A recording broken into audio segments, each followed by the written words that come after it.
Welcome back, everybody, to another episode of the Nonprofit Show. We have a really fabulous treat for you today because we're going to be talking with George Iceberg Miller. He is a life and leadership coach with EQ Leadership Coaching. And I'm just super excited. I have been so excited to have you on this show because we're going to be talking about unblocking your roadblocks. That's a big topic, isn't it? Oh, yeah.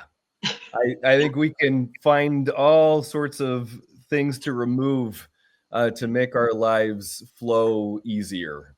Yeah, I think so. Well, there's no doubt about it. This is a time of change. I would add fear for so many of our nonprofits in this sector. And so this is really one of the reasons, George, why we wanted to have you come on to the Nonprofit Show to talk to us. We have these amazing presenting sponsors, and they come on every day, really, and they join with us so that we can bring you amazing content like we are today with George Miller. And those partners include Bloomerang, American Nonprofit Academy, Staffing Boutique, JMT Consulting, Interims Executive Academy, Your Part-Time Controller, and Fundraisers Friday. I'm Julia C. Patrick, CEO of the American Nonprofit Academy, and I want to really explain how George Miller came into my life. We were so fortunate because we met at JMT's amazing Innovate 2025 conference. It was interesting. It was just last week. Just last week, and it's a fintech conference. So I think the two of us, and we were both speaking, we were like, we are not tech people and we are not finance people. How did we end up here at this conference? And we kind of hit it off. Well, I saw your glasses and I loved them. And I was like, I got to talk to her. She's so cool. Oh my God, that's hilarious. Well, I saw you work a room of accountants, finance leaders, CFOs who, work in a different part of their brain. And I saw you open them up and bring them out of their shells. And I just thought it was riveting because they deal with such tough things in the nonprofit sector. So I want to thank you for that, George. And first and foremost, I want to ask why you got this name Iceberg. Okay. So I fell in love with Chicago winters recently. This was not a historical pattern for me, but a few years ago, somebody got me finally, after much coaxing, to go into the lake during winter. So the water's 33 degrees in there. And I took to it like an iceberg. And so I'm playing basketball, and I was talking with my basketball buddies about it, and they just started calling me Iceberg. I'd be down in the paint and be like, "Oh, watch out for Iceberg. He doesn't mess around." I love it. Well, it's funny because you are a very warm-spirited individual. And so I'm fascinated by this, but it really does kind of tag into the notion and the discussion about fear. And so let's start there because fear is so omnipresent in the nonprofit sector. I mean, from our clients to our teams, to our staff, to our information. How do we recognize it? And I got to ask the question, is it all the same? It's a really good question. So first of all, how do we recognize fear?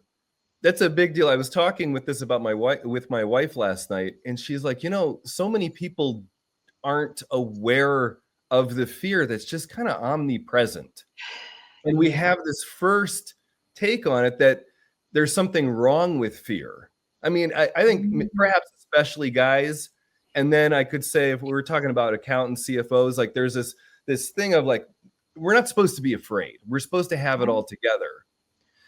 And so I think we train ourselves out of even feeling the anxiety and fear sensations that are there, or we start to label it as wrong, as something's wrong with me. Oh, I shouldn't feel anxious. Oh, I've got an anxiety disorder or something. It's like, what if we change that to, no, this is part of life. And it's part of how we evolved and are even around today. And so what can my fear be telling me? And then if I start to look at it with that framework, then I can say, okay, is this a life or death kind of fear? Yeah. Or is this a fear that I might say something to somebody in a way that's going to be off-putting? And I can start to distinguish the types of fears, and I can start to use my fear as a gift, as a tool to make deeper connection with somebody. Whereas if I don't look at it this way, then I'm Yeah. numb to it and I'm not able to make the same kind of contact. So Wow. Okay. I yeah, mean, show's over. That's such a big concept. That is such a big concept. Um, I have to really live with that for a little bit because that's fascinating to me. Julie, I really appreciate you saying that because it's not. I've been playing this game of being more present with my fear consciously Yeah. for over 13 years. Yeah. And it's not a glib, there's no glib response for this. There's not a quick fix. It's not the point. So I'm happy to hear how you're saying that and processing that. And I think for Mhm. anybody listening, that's what I want them to get is Mhm. that fear is a part of life. And if Mhm. I can really change how I look at my own fear, how I am with the fear that just runs through my body as part of being alive, Mhm. that's a big game changer. Yeah. Especially in the world of the nonprofits, I feel like fear is one of those things that adds to burnout. And that's why we're losing so many people. I mean, one statistic that we use a lot on the nonprofit show, and I hate even giving voice to this, is that the average development director does not stay in their position more than 19 months. And that statistic comes from the Association of Fundraising Professionals. It's not just something made up. I mean, it's like a legit concern that we need to have. And I just have got to believe that it's this fear and this stress that we don't navigate until we just have to give up. We just have to completely disengage. You know, all of our feelings, if I am changing the context of how I relate to my feelings, so fear, hurt, anger, sadness, joy. And if I'm saying to myself, I shouldn't be feeling these, so I'm a director in this organization, and geez, the first 6 months, I obviously felt afraid. It was a new thing. And then a year into it, I'm still feeling this upset. Okay, and now I'm starting to say something's wrong with me. Okay, now I'm really going to do something different. I'm really going to lean into it. I'm going to try to get rid of this fear. And then come up to 18, 19 months into it, and I've already decided that I've failed. I've already decided it's time to go, and I've spent the last few months checking out. You Yeah. know, if I can reframe that and say, no, this is a way I'm going to be in this position, and this can help me be with my anxiety in new ways. And I'm just learning to be more present with my fear and develop this relationship. Then what's possible? If I don't have to criticize myself for feeling what I'm feeling, that's you brought up burnout, and I want to bring in a story about this Mhm. from Resonant Leadership, a fantastic book. Bernard Bass and Richard Rezio. I'm probably not saying that last name right. Sorry about that. They look at teachers, and teachers obviously get into this work because they like to see the difference that they make. Uh-huh. And they find that the teachers who are working in super challenging places, like imagine underprivileged areas, Mhm. if those teachers are saying, okay, I'm only going to do 8 hours a day and then I'm going to completely disconnect, that's one group. Then another group is teachers who just go full in and they're working way over time. They're working on the weekends. They're developing relationships with the parents of the kids. That's another category. both of those categories, by the way, burn out. Mhm. But the category who doesn't burn out, it's a much smaller percentage, is the teacher who recognizes that they are only going to be able to do so much, but that they love doing what they do, and they throw their heart into it. They work a little bit extra. So imagine like 10 hours instead of 8 hours. But then they don't go home and just watch TV. They don't go home and drink or try to unplug.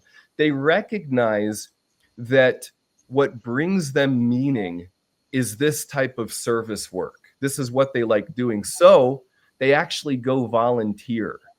They volunteer with the church, with Wow. another nonprofit community, and they get to play with the skills that they're developing at work in another arena, and this is what's nourishing to them. So it's like the fact that they can see themselves developing and they can apply themselves in another way and say, okay, I kind of get to relax a little bit while I'm volunteering at this, a garden community event here. I'm still doing the thing that brings me joy, which is contributing service oriented work. But Mhm. it changes the way that they are. And they're the teachers who don't burn out. Wow. Well, let's talk about this a little bit more because when we look at our fear and when we understand our behaviors, we can make change. And I think that's a huge thing. But what's the reality of this? Is this going to be like something that we just need to recognize and we can work on it and we're good to go in a period of time? Or is this like going to take decades? I mean, how do we look at this when we have so much to do and so little time? I'm glad you are asking this question. That's a really good question. It does not have to take a lot of time. Um, Yay! yeah, it does not have to take a lot of time. I'm going to give a few examples of this. One of the things that people have said to me is, George, my therapist loves you because they've been working for, Wow. 5, 10 years with their therapist, and their therapist is like, look, like I just want you to progress. It's Yeah. this relationship with emotions that is a huge catalyst. Mhm. So when I understand that there's nothing wrong with my feelings, fear, hurt, anger, sadness, and joy, they're all valuable data. In fact, I'm going to jump quickly over to Maharishi. I've started working with MIU, and so I'm getting some of that Eastern philosophy Mhm. now. And he says, oh, yes, thoughts are slaves to emotions. And so emotions are this huge foundational thing that are Mhm. driving us, whether or not we want to admit it. So if I can admit that to myself and say, okay, I'm going to look at this data very quickly, Mhm. I can make profound changes. Yeah. And it doesn't take a whole lot for the people around me to begin noticing the differences when I start to Mhm. embrace my fear, my Mhm. hurt, my anger, my sadness, and my joy. When I allow myself to feel those very quickly, it usually happens actually that the people around me will notice before I do. Mhm.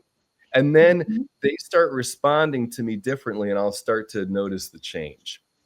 That was one of the things I learned from your presentation at Innovate 2025 was that you did bring this up, and then you had some exercises that we just paired off with folks that were sitting next to us in this rather large, conference room or conference hall, really.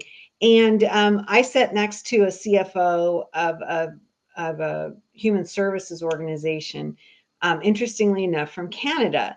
And so we did some of these exercises together, and she made the comment. She said, I want to be a better leader for my people so they can endure more hardship and be on the front lines.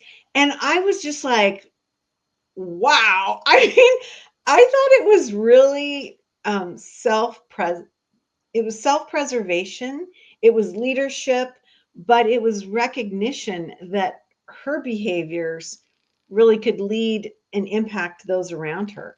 it was fascinating for me to learn that and to witness that she had that connection just from what you had said on stage. Yes, yes, yes. That reminds me of something, a way to perhaps underline this is there's so many micro moves that I can do in relationship with other people. So fear doesn't look the same way that I think we often think about it. It doesn't have to be as big of a deal. It's not like I'm being shot down out of the sky in an airplane or something. Mhm, It can mhm, be these more subtle ways that I have numbed myself out to.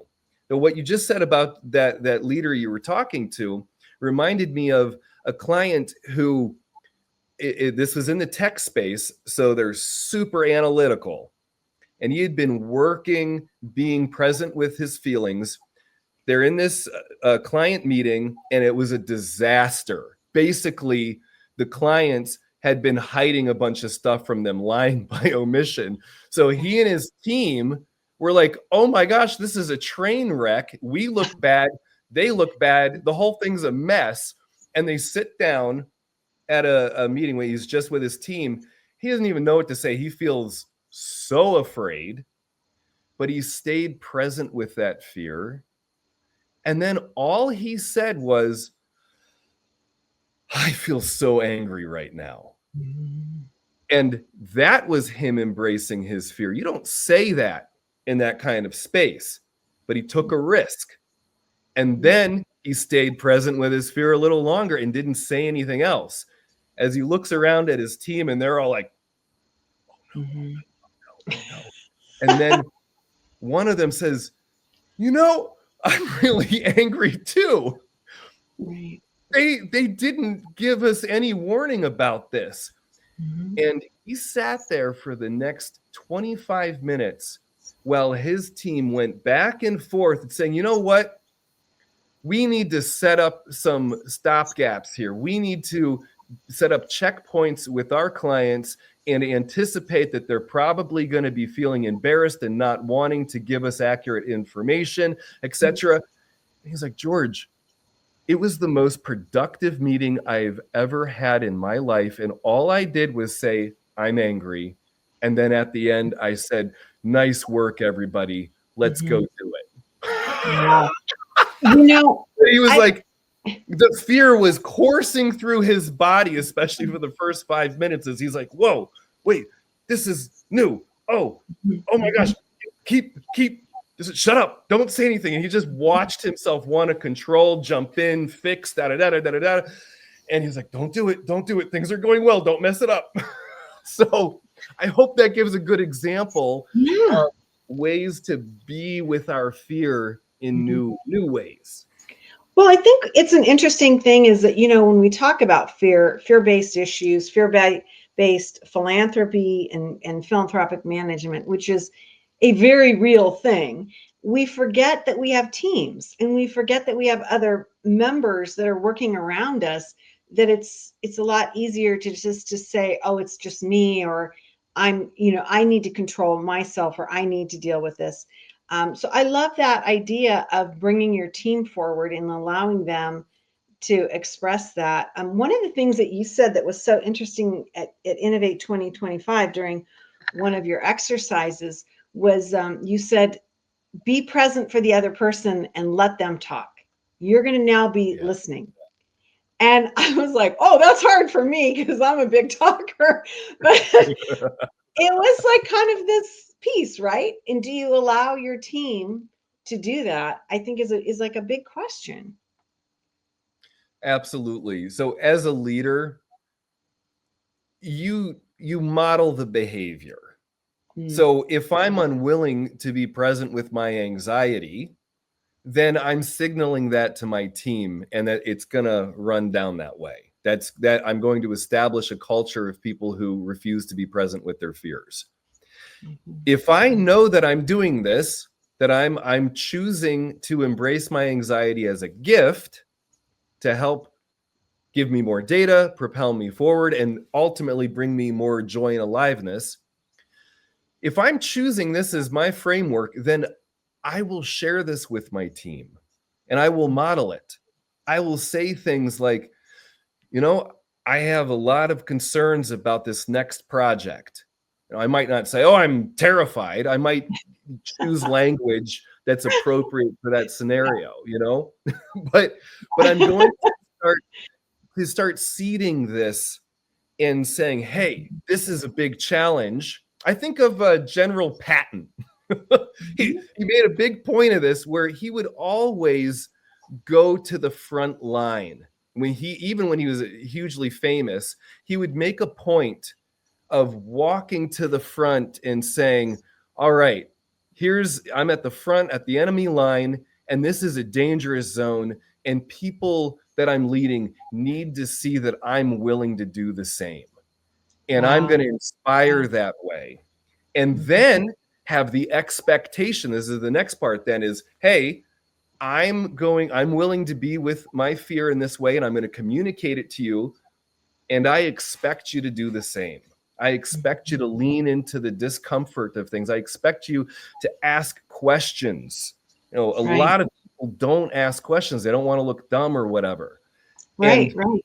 so if I'm a leader and I want to have my team be more open to asking questions, I'll tell them that. I'll say, look, here's ways that I am afraid and I am relying on you. I can't be the expert in all these ways. So I'm coming to you, asking you questions, and I need you to do the same. I need Mm-hmm. you to speak up when you don't understand something. I need you to lean into that discomfort. Right.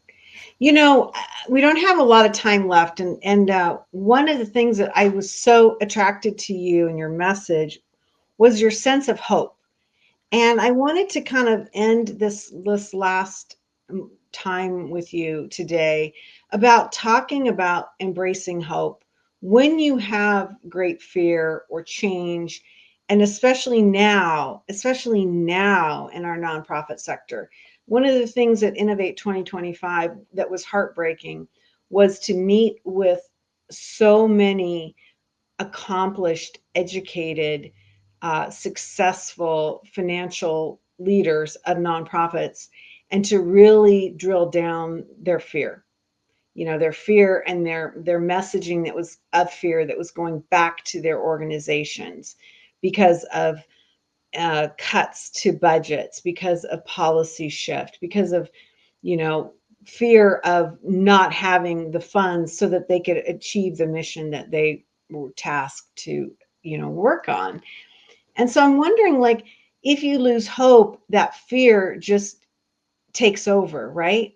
It builds a life upon itself that's pretty hard to get past. And so I'm wondering, what are maybe some tips or some things that we can immediately recognize and act upon so that we don't spiral down, that we spiral up using hope? Big question for like, That's fantastic. Well, no, there's a lot on this. So I want to dive into this quickly and also throw out some reference points for people to follow this on. So that takes me back to something that when you were facilitating that panel, the last thing that Rob Clark said about, hey, we live in a country that goes through huge change. Our country was birthed out of a revolutionary war. We had a Mhm. civil war. We had the Great Depression and World War II. And if we look at the timing and the cycles, that's where we're at again. You know, we may or may not have, we're certainly not going to have a civil war the way that it looked back then, but it might be helpful to look at it in that context to say, you know what? It's going to be that intense. Mhm. We and if I then acknowledge that fear, see, if I'm trying to hang on to like, oh, maybe things are going to go back to the way they were before. If Yeah. if if I'm avoiding the fear of change, well, you know, it's probably going to be more painful. There's going to be pain, but I can choose whether there's going to be more suffering in that pain or not. You know, Mhm. pain. What is that movie from the '80s, Princess Bride? Pain is life, and anyone who tells you anything else is selling you something. So it's like if I can acknowledge that, and that I live in a country that changes dramatically and changes the world many times over in all kinds of ways. And so that's absolutely happening now. And so a simple thing then is, if back to the beginning of our time today, is that if I can allow myself to feel that fear, stop criticizing myself for it, and say, okay, you know what? I'm starting to see that things are shifting in this way. And if I keep fighting for things to be how they were, and if I'm all focused on that, well, that might not be a good use of my fear and anxiety. And so how can I innovate to tie it back to the conference last week, and I think that's something that's important about a strength in the nonprofit sector, is there's so much innovation, y'all are like bright, and you have to work with many moving elements and components, and you're doing this out of a sense of, I would say, if I'm going to tie it back to some of the founding things, out of a pursuit of happiness. Yeah. And that sparks ingenuity, that sparks creativity. And so using the fear and anxiety towards a creative outcome is what I want to see happen. Yeah, that's a great way to end our time with you, George Miller. It's just amazing, because I think you're right. It puts kind of our day-to-day grind and stresses and rapid change into a more digestible situation. I loved what you had to say, is that we are a nation of change.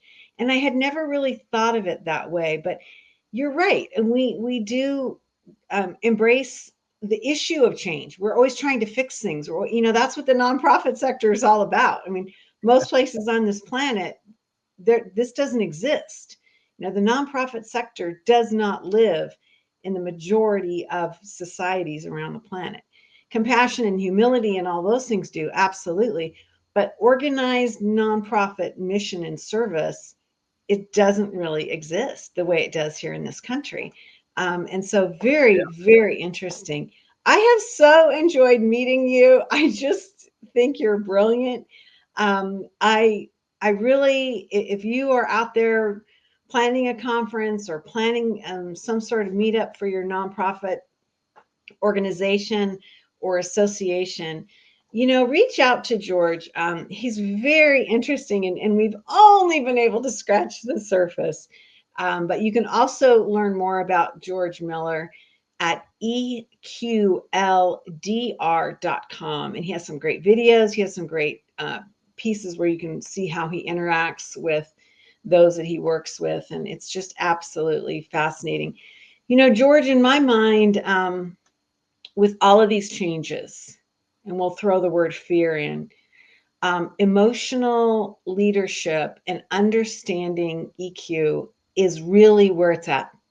Yeah. I mean, this is like, to me, this is where we need to really lean into. It's all relationships. Yeah. Like becoming better at being with other human beings. That's all it is. We can have the coolest tech.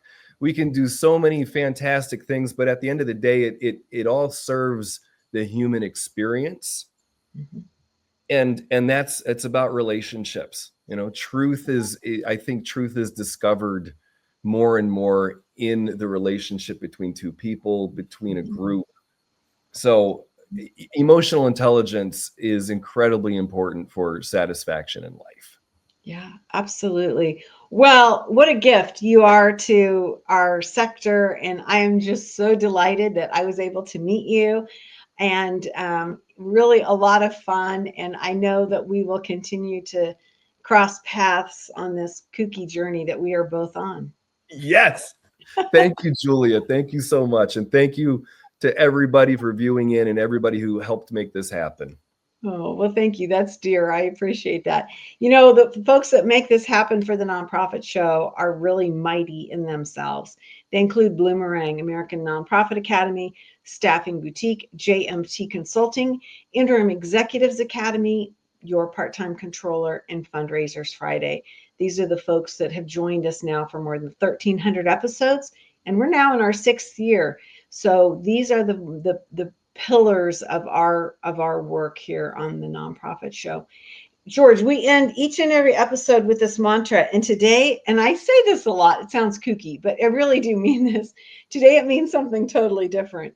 And the message is this: it is to stay well so you can do well.